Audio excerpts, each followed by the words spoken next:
राजस्थान के दिल में एक गांव है जो समय में खो गया है। इसका नाम है कुलधारा। धूप में जमीन तपती है, खाली घरों से हवा फुसफुसाती है। कुलधारा जीवित लोगों के लिए जगह नहीं है।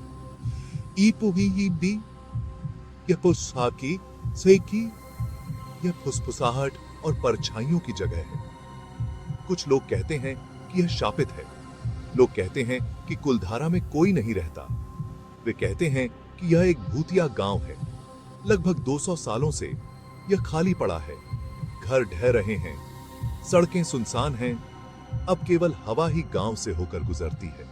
कुलधारा की कहानी लालच और निराशा की कहानी है।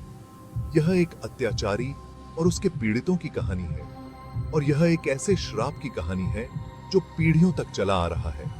आओ पाठक, कुलधारा की कहानी सुनो।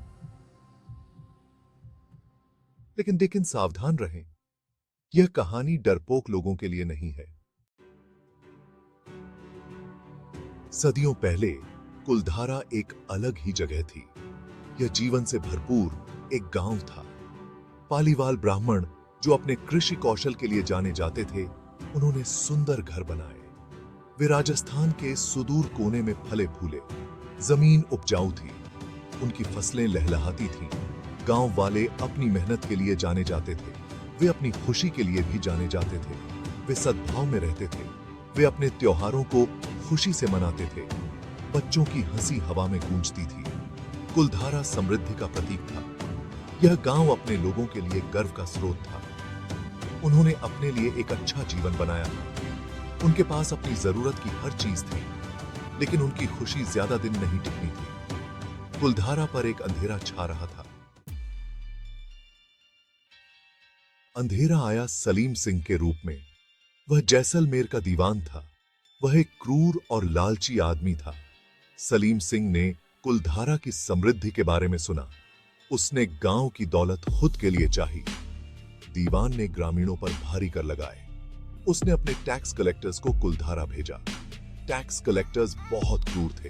वे ग्रामीणों से ज्यादा पैसे की मांग करते थे। ग्रामीणों ने दीवान से विनती की। उन्होंने बताया कि वे भुगतान नहीं कर सकते, लेकिन दीवान का दिल पत्थर का था। उसे ग्रामीणों की दुर्दशा की परवाह नहीं थी।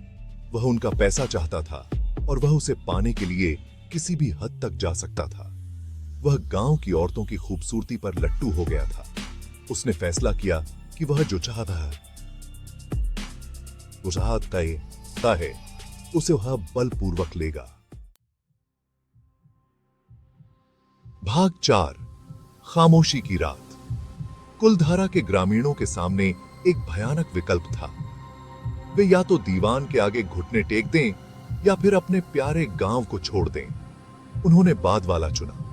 आधी रात को ग्रामीण इकट्ठा हुए। उन्होंने अपना सामान पैक किया। किसी ने कुछ नहीं कहा। सब जानते थे कि क्या दांव पर लगा है। वे जानते थे कि वे कभी भी कुलधारा वापस नहीं आ सकते, लेकिन वे दीवान के अत्याचार के अधीन रहने के बजाय छोड़ देना पसंद करेंगे। जाने से पहले ग्रामीण मंदिर में इकट्ठा हुए। उन्होंने अपनी सुरक्षा के लिए प्रार्थना की और उन्होंने कुलधारा पर श्राप दिया। उन्होंने घोषणा की कि अब कोई भी इस गांव में कभी नहीं रह पाएगा। जिसने भी कोशिश की उसे दुर्भाग्य का सामना करना पड़ेगा। और इसलिए की कुलधारा के ग्रामीण गायब हो गए। वे अपने घर और अपने खेत छोड़ गए। वे अपनी जान बचाकर भाग गए। गांव में सन्नाटा छा गया। श्राप शुरू हो चुका था। श्राप शुरू हो।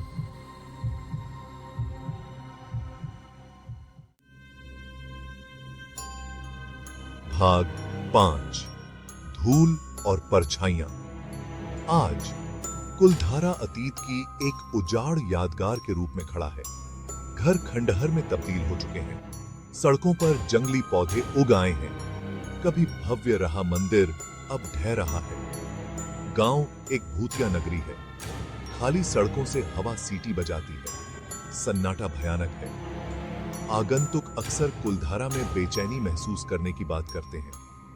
वे कहते हैं कि वे उन ग्रामीणों की उपस्थिति को महसूस कर सकते हैं जो कभी वहां रहते थे। कुछ लोगों का दावा है कि उन्होंने रात में गांव में अजीब रोशनी देखी है। दूसरों का कहना है कि उन्होंने हवा में फुसफुसाती आवाजें सुनी हैं। ऐसी कहानियां हैं कि कुछ लोग ऐसे भी हैं जिन्होंने कुलधारा में रात बिताने की हिम्मत की और फिर कभी उन्हें देखा नहीं गया। भाग 6। अंधेरे में फुसफुसाहटें। कहानियां सच हैं या नहीं, कुलधारा रहस्य और भय का स्थान बना हुआ है। यह अतीत की याद दिलाता है। यह लालच और क्रूरता के खतरों के बारे में एक चेतावनी है और यह एक श्राप की स्थायी शक्ति का प्रमाण है। कुलधारा की कहानी पीढ़ी दर पीढ़ी चली आ रही है। यह एक ऐसी कहानी है जो आज भी लोगों को रोमांचित और भयभीत करती है। यह एक याद दिलाता है कि कुछ जगहों को अछूता छोड़ देना ही बेहतर है, लेकिन फिर भी आगंतुक कुलधारा की ओर खींचे चले आते हैं। वे खंडहरों को देखने आते हैं, वे सन्नाटा महसूस करने आते हैं, वे अंधेरे में फुसफुसाहट सुनने आते हैं।